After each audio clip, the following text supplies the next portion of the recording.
Rabbi shrah li sadri wa yassir li amri wahlul 'uqdatam min lisani yafqahu qawli. Assalamualaikum warahmatullahi wabarakatuh. Waalaikumsalam warahmatullahi wabarakatuh. Saya ucapkan beribu-ribu terima kasih pada Ibu dan Bapak yang sudah hadir di sini untuk menyimak aksi nyata saya mengenai budaya positif yang saya pelajari di pendidikan guru penggerak. Di sini saya tidak ada maksud sedikit pun untuk menggurui ibu bapak, tapi di sini saya ingin berbagi pengalaman saya selama belajar di pendidikan guru penggerak.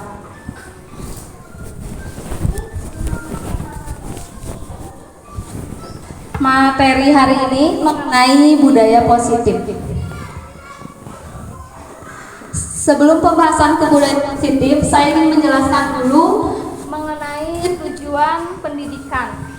Tujuan pendidikan menurut Ki Hajar Dewantara atau Bapak Pendidikan kita yaitu menuntun segala kodrat yang ada pada anak-anak agar mereka dapat mencapai keselamatan dan kebahagiaan yang setinggi-tingginya, baik sebagai manusia maupun sebagai anggota masyarakat. Oleh sebab itu, pendidik itu hanya dapat menuntun tumbuh atau hidupnya kekuatan kodrat yang ada pada anak agar dapat memperbaiki lakunya, bukan dasarnya. Karena pada dasarnya anak itu sudah memiliki fondasinya masing-masing. Anak itu bukanlah kertas yang kosong, namun anak itu adalah titik-titik yang perlu kita tebali.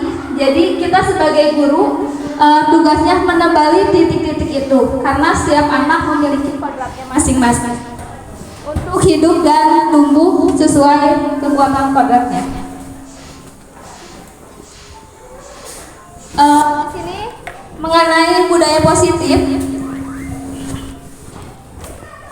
Di sekolah kita tentu sudah melakukan budaya positif yang dilakukan pada hari Senin sampai Sabtu pada pembiasaan. Dan arti dari budaya positif itu, budaya positif di sekolah yaitu nilai dan kebiasaan di sekolah yang berpihak pada murid. Jadi buat sekarang pendidikan itu harus berpihak pada murid, sehingga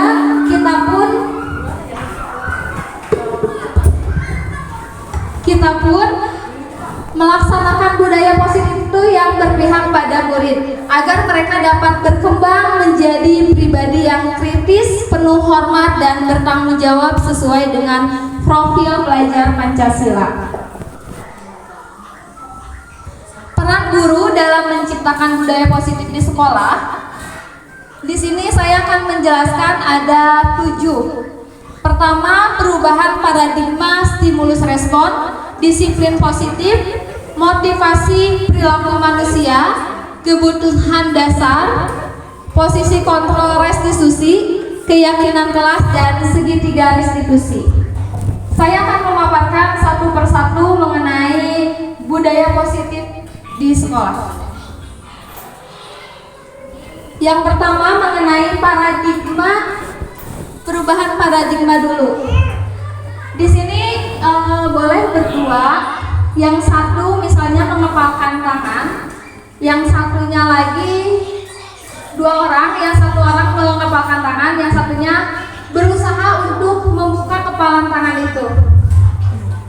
Anggap saja di dalam kepalan tangan itu adalah sesuatu yang sangat berharga.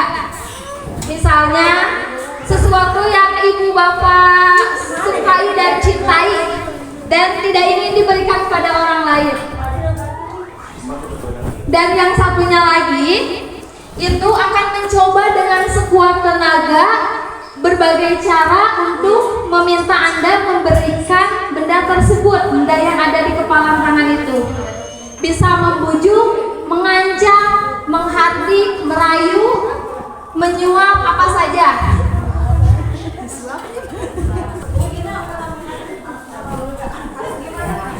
Yang satu mengepalkan tangan, yang satu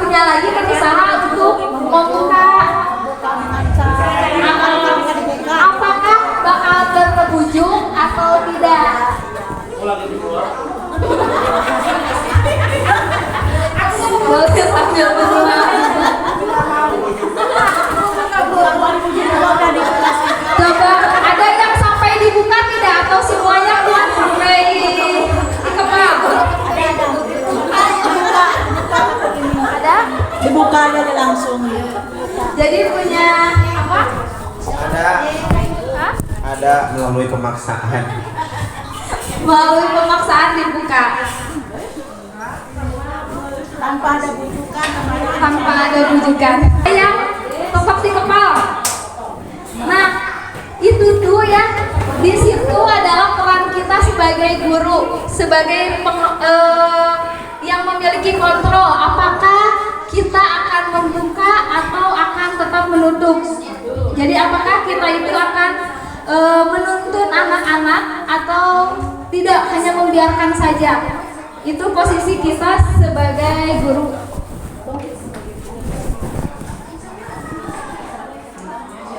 Nah, ini ada perubahan paradigma teori kontrol atau ilusi kontrol.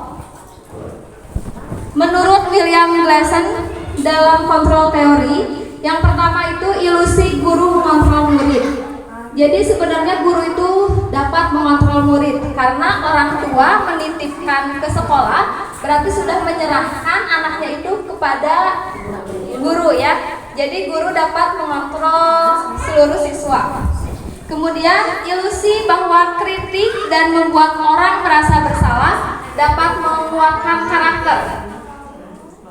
Di sini anak dibuat merasa bersalah dengan mungkin ketika anak melakukan kesalahan, kitanya memberikan pengertian dengan halus, dengan baik supaya anak itu merasa bersalah. Aduh, saya nggak enak sama guru, jadi tidak akan melakukan hal yang tidak baik lagi. Saya juga seperti itu. Kemudian ilusi bahwa semua penguatan positif, efektif, dan bermanfaat. Di sini guru memberikan penguatan-penguatan yang positif pada siswa, seperti memberikan kata-kata yang memotivasi atau memberi penguatan. Itu juga dapat mengontrol emosi siswa. Yang keempat, ilusi bahwa orang dewasa memiliki hak untuk memaksa. Jadi orang dewasa itu, karena kalau menurut anak, orang dewasa harus kita turut. Nah, ada juga saat-saatnya untuk memaksa siswa. Di sini ada perubahan paradigma, stimulus respon, dan teori kontrol. Kalau dulu kita itu sering menggunakan stimulus respon, namun kalau sekarang kita coba alihkan ke teori kontrol. Di stimulus respon, kita mencoba mengubah orang agar berpandangan sama dengan kita. Itu stimulus respon. Jadi mengubah orang tuh pengen sama dengan pandangan kita. Nah, itu tidak bisa. Dialihkanlah dengan teori kontrol. Kita harus berusaha memahami pandangan orang lain tentang kita. Jadi kitanya yang memahami orang lain, bukan orang lain yang harus sama dengan pandangan kita. Kemudian perilaku buruk dilihat sebagai suatu kesalahan. Kalau stimulus respon gitu, perilaku buruk itu dianggap sebagai kesalahan. Tetapi di teori kontrol, semua perilaku pasti memiliki tujuan, dan tujuannya itu pasti berbeda-beda. Karena tiap orang itu ketika melakukan kesalahan atau melakukan tindakan apa, pasti itu memiliki tujuan yang lain gitu.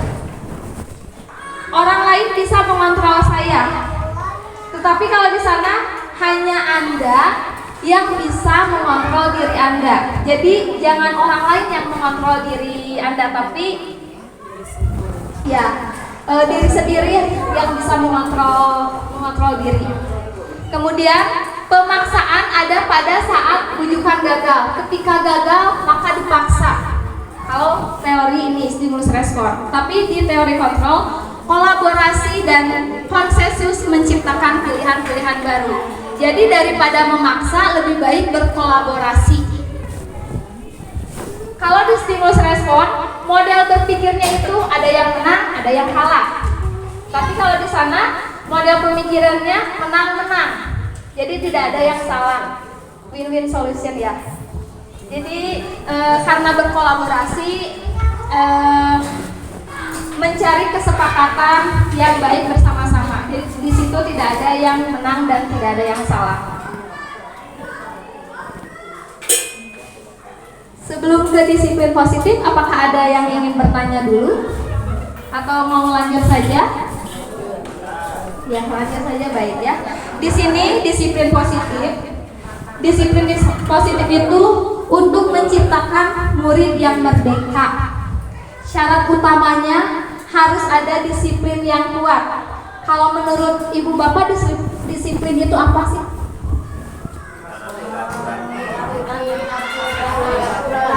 Harus sesuai aturan, mengikuti aturan yang berlaku di norma masyarakat. Ya, bisa itu juga. Disiplin yang dimaksud adalah disiplin diri. Di sini adalah disiplin diri yang memiliki motivasi internal. Jadi di sini kita akan menumbuhkan motivasi dalam diri. Goalnya itu motivasinya dalam diri, bukan dari luar. Jika kita tidak memiliki motivasi internal, nah jika kita belum memiliki motivasi internal, maka kita memerlukan pihak lain untuk mendisiplinkan atau motivasi eksternal. Jadi jika kita dalam diri kita belum ada motivasi dalam diri, maka kita membutuhkan orang lain untuk memotivasi diri sendiri.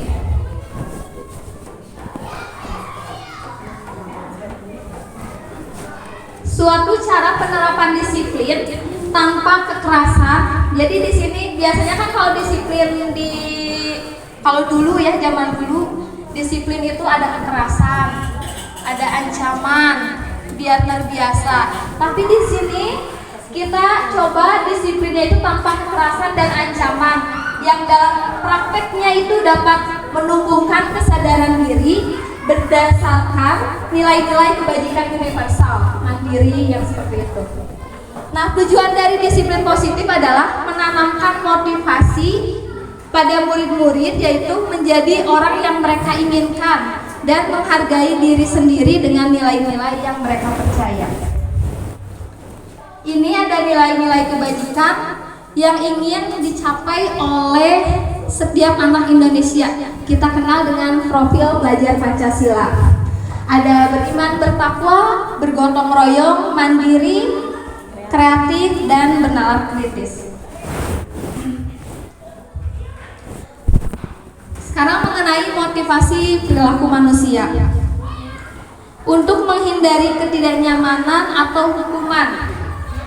Biasanya kalau motivasinya dari luar, belum dalam diri sendiri itu, apa yang akan terjadi apabila saya tidak melakukannya? Misalnya ibu bapak disuruh, misalnya apa, ada yang bisa mencontohkan? Untuk menghindari ketidaknyamanan atau hukuman, ada yang bisa mencontohkan? Hah? Ngumpet. Sembunyi. Apa? Lari. Nah, misalnya apa? Membela diri. Misalnya ada tugas dari ibu kepala, misalnya buat ibu guru, tugaskan untuk mengikuti pelatihan di suatu tempat. Nah, kalau yang motivasinya masih di luar, belum dalam dirinya, maka apa yang akan terjadi apabila saya tidak melakukannya? Saya pasti akan dihukum, saya pasti akan dimarahi, ditegur, dikasih SP. Nah, itu motivasinya masih dari luar. Kemudian yang motivasi dari luar juga ini, untuk mendapatkan imbalan atau penghargaan dari orang lain. Siapa yang masih seperti itu? Masih ada. Nah, pasti apa yang akan saya dapatkan ya apabila saya melakukan ini? Contohnya misalnya, saya mau ikutan CGP biar dapat ini. Apakah saya ingin mengikuti pelatihan biar dapat sertifikat 32 JP? Berarti itu masih motivasinya dari luar, bukan dari dalam. Nah, inilah motivasi internal untuk menghargai diri sendiri. Saya akan menjadi orang yang seperti apa bila saya melakukan ini. Ini sudah dalam diri. Saya akan melakukan mengikuti pelatihan di sekolah itu biar saya dapat ilmu tambahan. Tapi dalam diri, nah itu berarti sudah mendapat motivasi dalam diri. Jadi kita bareng-bareng aja, walaupun sekarang masih motivasinya dari luar, kita coba untuk menanamkan dalam diri.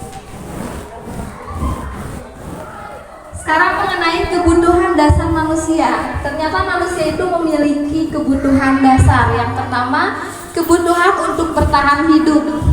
Tentu ya, bukan manusia aja, pasti mereka membutuhkan untuk bertahan hidup. Kemudian kasih sayang dan rasa diterima. Pasti ibu bapak juga di sekolah ingin memiliki kasih sayang dan merasa saya diterima di sekolah ini, saya dihargai. Pasti ingin memiliki hal seperti itu. Kemudian kebebasan atau kebutuhan akan pilihan. Saya ingin bisa beli mobil, ingin bisa beli pesawat. Nah itu kebebasan. Kemudian kesenangan, kebutuhan untuk merasa senang. Dan penguasaan, kebutuhan pengakuan atas kemampuan. Inilah kebutuhan dasar manusia.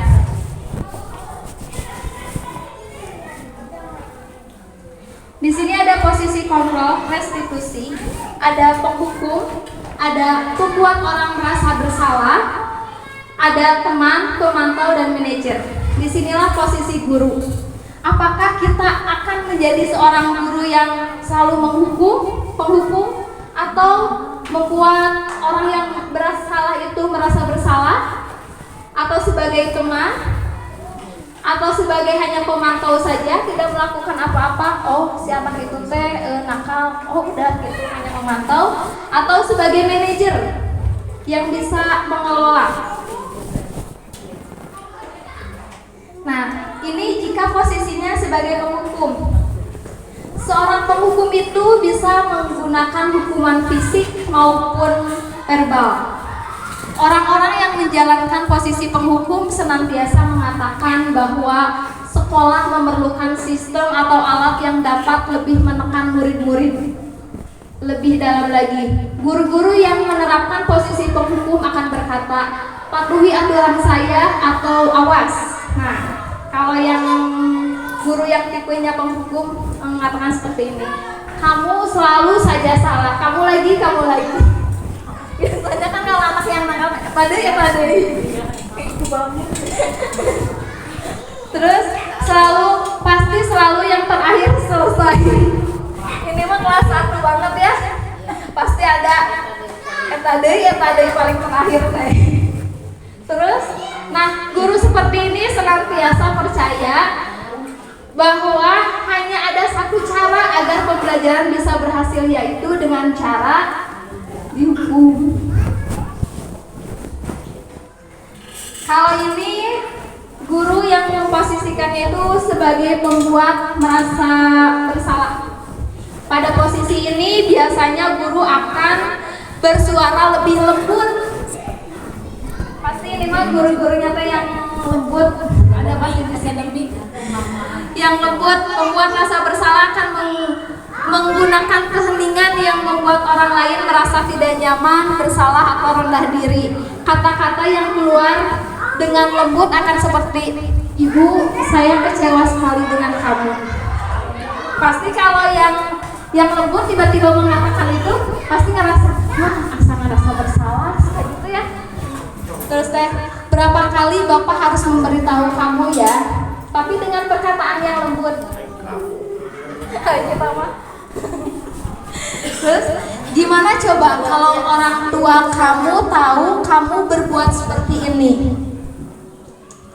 Nah, di posisi ini murid akan merasa penilaian diri yang buruk tentang diri mereka. Murid akan merasa tidak berharga dan telah mengecewakan orang yang disayang.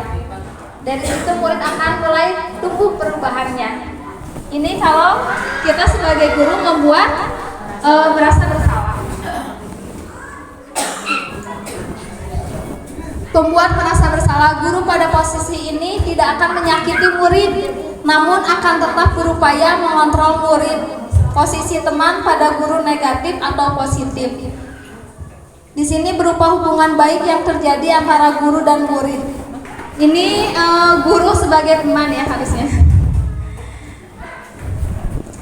Di sini seperti ayo bantulah demi Bapak ya. Kalau guru memposisikan diri sebagai teman, ayo ingin tidak bantu Bapak selama ini. Jadi mengajak muridnya seperti teman. Dan ini posisi terakhir yaitu sebagai manajer. Ini finishnya. Kalau sudah kesini berarti sudah bagus. Nah, posisi terakhir manajer adalah posisi di mana guru berbuat sesuatu bersama dengan murid, mempersilahkan murid mempertanggungjawabkan perilakunya, mendukung murid agar dapat menemukan solusi atas masalahnya sendiri. Nah, seorang manajer telah memiliki keterampilan di posisi teman maupun pemantau, dan dengan demikian bisa jadi di waktu-waktu tertentu kembali kepada dua posisi tersebut. Namun, bila kita menginginkan murid-murid kita menjadi manusia yang merdeka, mandiri, dan bertanggung jawab, maka kita akan mengacu pada restitusi yang dapat menjadikan murid kita seorang manajer bagi dirinya sendiri. Di manajer, murid diajak untuk menganalisis kebutuhan dirinya maupun kebutuhan orang lain. Di sini, penekanan bukan pada kemampuan membuat konsekuensi, namun dapat berkolaborasi dengan murid bagaimana memperbaiki kesalahan yang ada.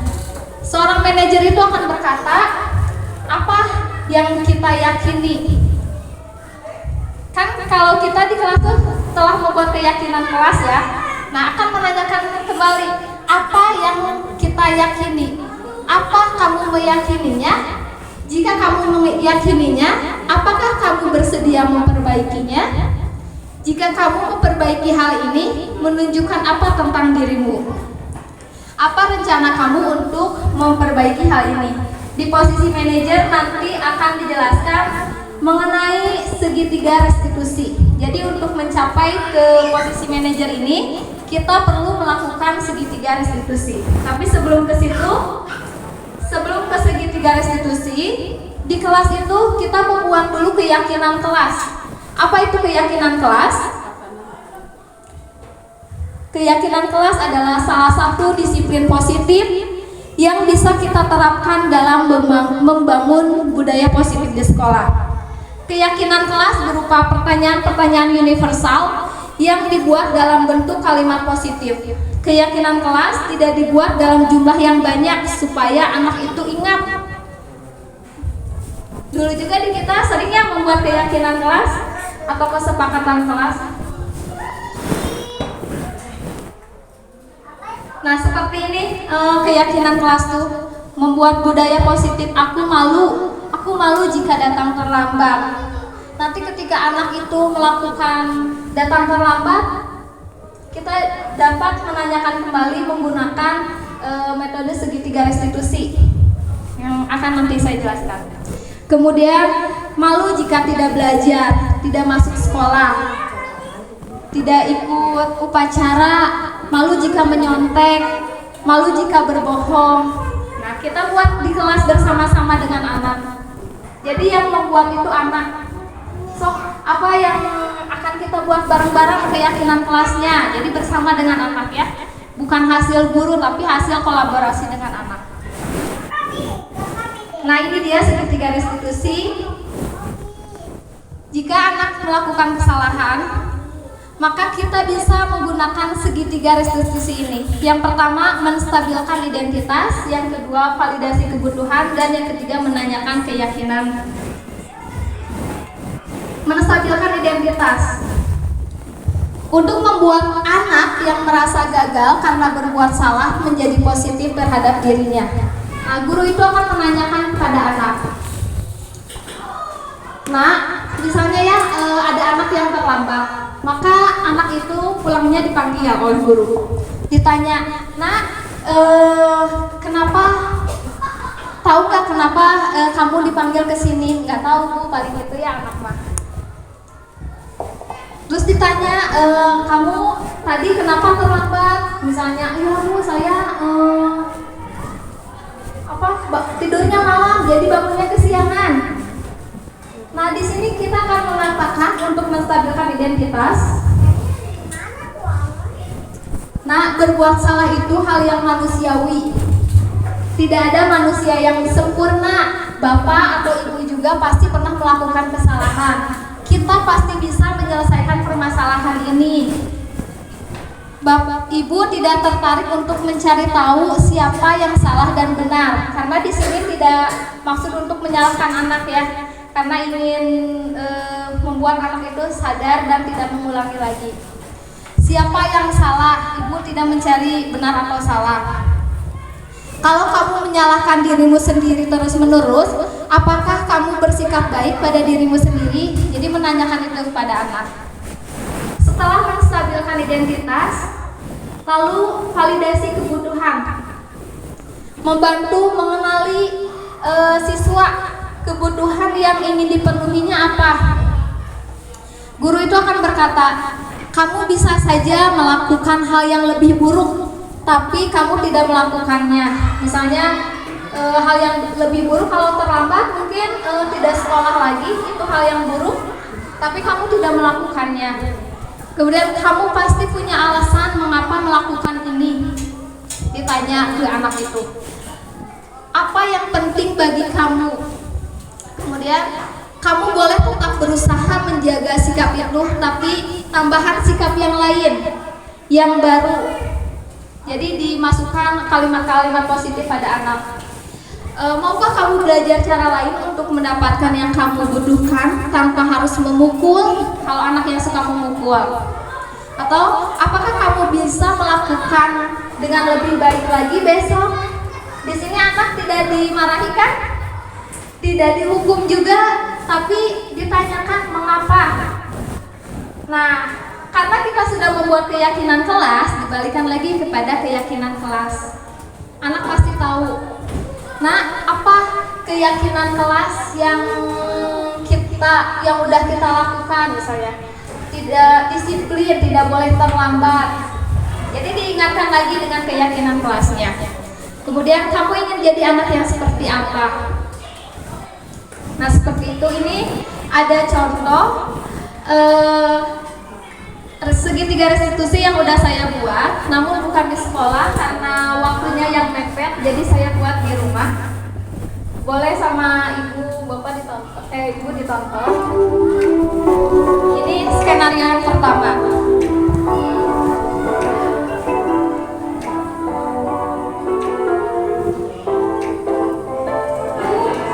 Dia terlambat. Dia boleh pandang silakan. Ya. Jadi anak ini terlambat. Nah, di sini mulai ditanya.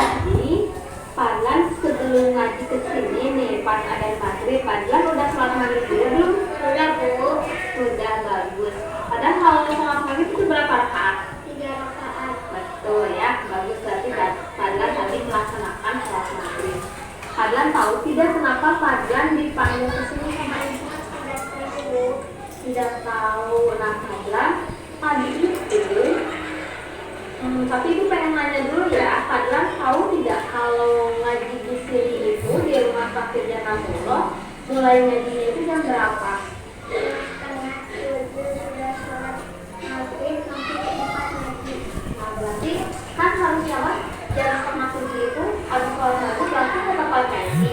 Adalah tadi Padlan kesini jam berapa? Jam 7.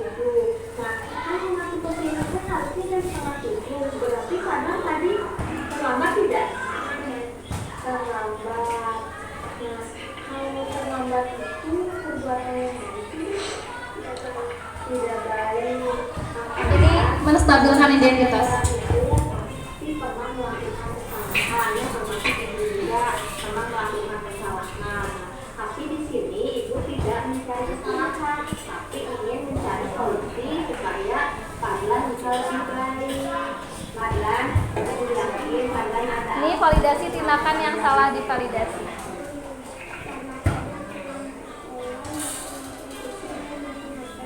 Jadi ditanyakan alasannya kenapa anak itu terlambat. Sampai jam 7. Padahal nggak ada yang ngingetin di rumah. Mamanya lagi kemana? Nah, padahal nggak tahu ya kesepakatan kelas kita. Padahal masih Saya juga sama di rumah membuat kesepakatan kelas. bersama teman-teman Fadlan. Apa itu? Nah, betul itu masih ingat. Jadi Fadlan itu harus disiplin dan tepat waktu. Kalau tadi terlambat, disiplin tepat waktu tidak? Tidak ya? Tidak disiplin dan tidak tepat waktu. Nah, supaya menurut Fadlan ya, kalau kita bersikap disiplin dan tepat waktu, Fadlan yakin tidak kalau Fadlan ke tempatnya itu tidak akan terlambat. Yakin? Nah, kalau yakin, apa yang harus kalian lakukan supaya Fadlan tidak terlambat lagi? Pulang sekolah Fadlan harus apa? Jadi tanyakan gimana nih biar gak terlambat lagi ke anaknya. Nah, pulang Dari anak sendiri yang memberitahu. Alasannya ya. harus langsung mandi ya, harus langsung mandi. Setelah mandi, makan terus hafalin ya, hafalin semua bacaan ya, hafalin untuk disetorkan ke ibu guru. Betul? Nah, berarti kalau gitu kalian mau mulai kapan? Ditanyakan mau mulai kapan akan mulai berubahnya itu. Mulai sekarang? Saat ini misalnya. Kalau gitu ya, berarti Fadlan harus lebih baik lagi ya. Doakan semoga Fadlan bisa menjadi pribadi yang lebih baik, tidak terlambat lagi, tidak mengulangi kesalahan lagi ya.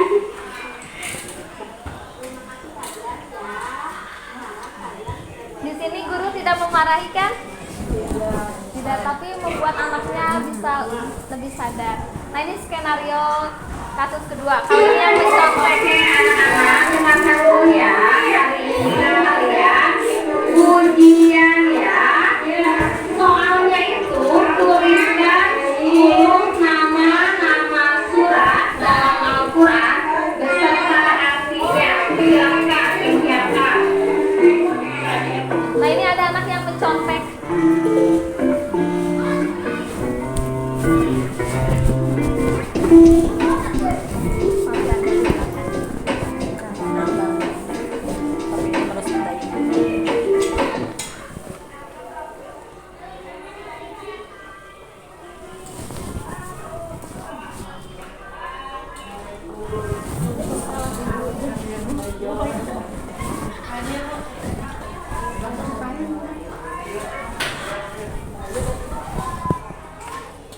Nah ini anaknya yang sedang mencontek ke sebelahnya. Pasti di kita juga ada ya beberapa yang suka mencontek. Hah? Sama-sama Jahra. Jahra hari sebelum lagi ke sini, Jahra sudah hafalin dulu belum? Sudah belum. Ditanya dulu biar nggak tegang anaknya. Kalau tidak, kenapa Jahra dipanggil ke sini sama ibu?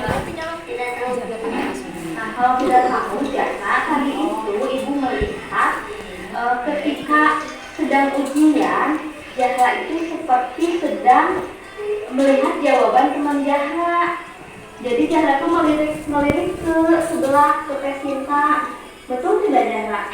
Betul. Betul. Nah itu tuh Jahra tuh sedang mencontek. Kalau mencontek itu perbuatan baik atau tidak? Tidak. Tidak baik ya. Nah, Menstabilkan identitas lagi. Nah, Jahra itu sebuah kesalahan. Tapi Jahra ya, setiap manusia itu pasti pernah melakukan kesalahan. Termasuk ibu juga pernah melakukan kesalahan. Dan Jahra pun dengan kejadian tadi mencontek, tadi itu suatu kesalahan. Tapi di sini ibu bukan mencari kesalahan Jahra, tapi ingin membantu Jahra untuk mencari solusi supaya Jahra tidak mencontek lagi ya. Kenapa Jahra tadi memvalidasi tindakan yang salahnya, tanyakan alasannya kenapa. Tuh, tidak belajar.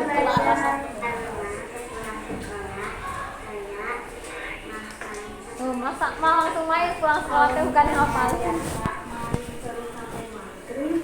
Jarang kira-kira main sampai maghrib dan tidak belajar, jarang kira-kira bakal bisa tidak mengerjakan soal ujian. Tidak bisa. Jarang masih ingat tidak keyakinan kelas yang udah kita buat waktu itu. Nah betul, berarti Jahra itu harus bersikap jujur dalam bertindak. Keyakinan kelasnya itu jujur dalam bertindak. Jadi diingatkan lagi keyakinan kelasnya. Jujur dalam bertindak, kira-kira menurut Jahra itu kita mau menjadi orang sukses tidak? Bisa ya? Yakin ya bakal sukses ya? Yakin? Sudah 1000 bulan. Ya Jahra, kalau Jahra sudah yakin bahwa bisa menjadi Jahra pribadi yang baik, apa yang harus Jahra lakukan ketika Jahra ulang lagi belajar,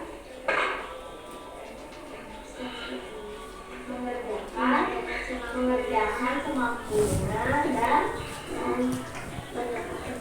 berdoa kepada Allah, betul ya.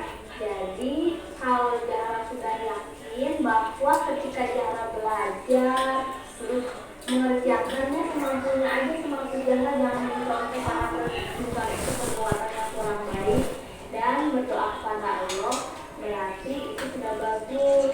Nah kapan nih Jahra mau memulainya? Hari ini bagus, berarti besok ketika ujian jangan diulangi lagi ya yang tadi. Baik, kalau begitu Jahra terima kasih ya. Jahra semoga ibu doakan semoga Jahra menjadi anak yang solehah, anak yang menjadi lebih baik, pribadi yang lebih baik ya, dan menjadi kebanggaan kedua orang tua.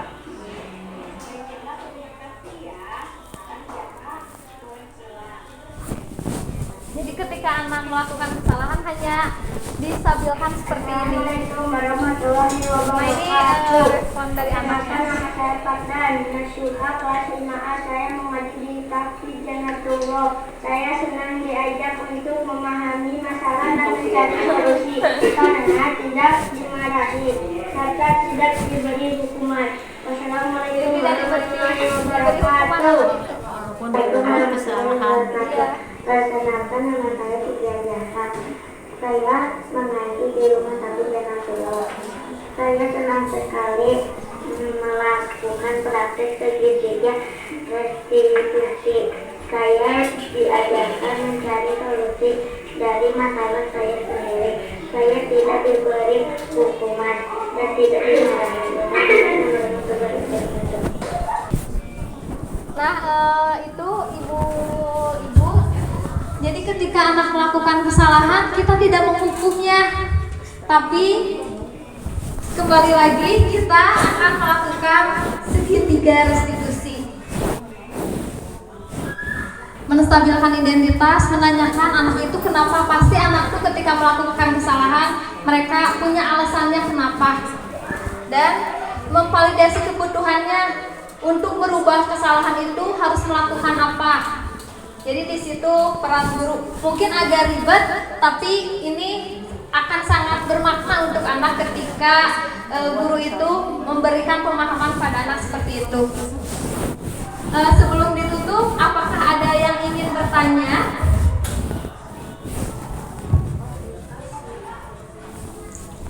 Tidak ada? Jika tidak ada, saya ucapkan terima kasih.